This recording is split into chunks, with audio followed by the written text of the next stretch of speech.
routine ko. Ito na yung routine ko pag nag-gising ko. Tayo tinapay.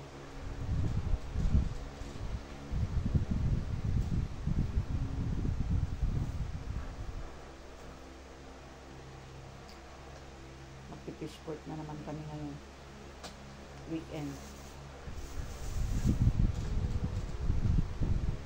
Pero maaga pa. Siguro magla-live muna ako.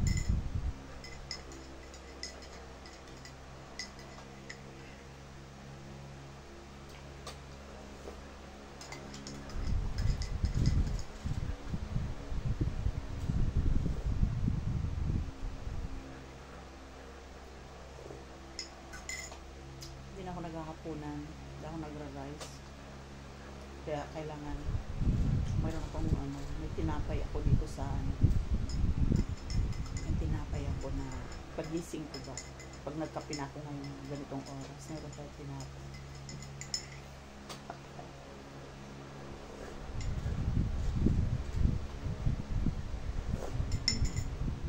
Sarap ng kape.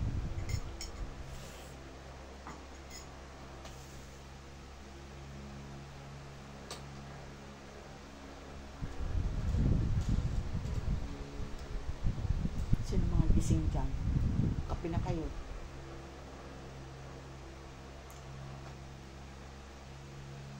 Marami akong trabaho ngayon.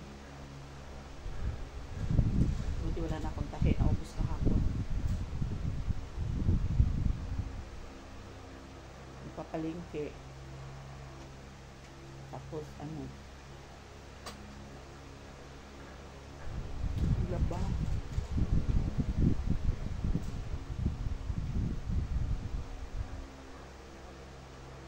Marami naman akong stock. Marami pa akong stock ng ulam pero wala yung iba. Wala yung iba na pag ulam. Lalo kasi.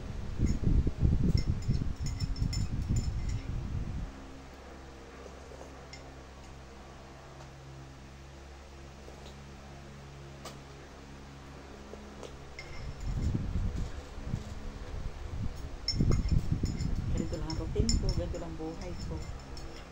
Pagising sa umaga. Kasi umaga ako nagigising. Minsan alas 12, 11:30. Aga, no? Hindi na ako nakakatulog yun. So mag-aantay na lang ako ng mga 1:30 niya para magkape. Tapos pag magla-live ako sa YT. Yun na yung routine ko. Pag mga bandang 3:30 na or yes, mga 3:30 or 4, bababa na ako sa kusina. Pangluluto na ako ng breakfast ni Sid kasi maaga siya pumapasok.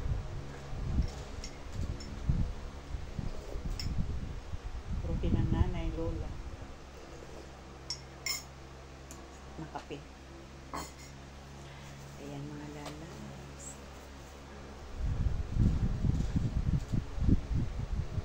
Nakahiligan kong kumain ng tinapay ngayon mga lalas. Dati hindi ako mahilig sa tinapay. Ito lang, siguro.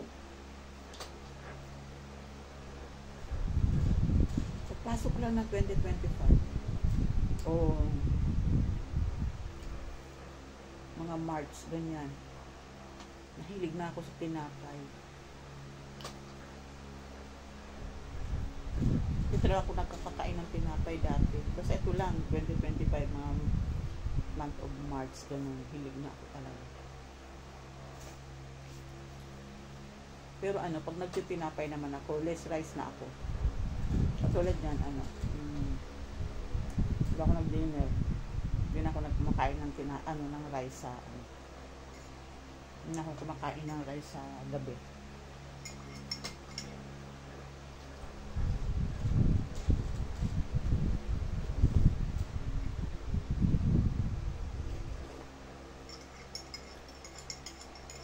Sarap.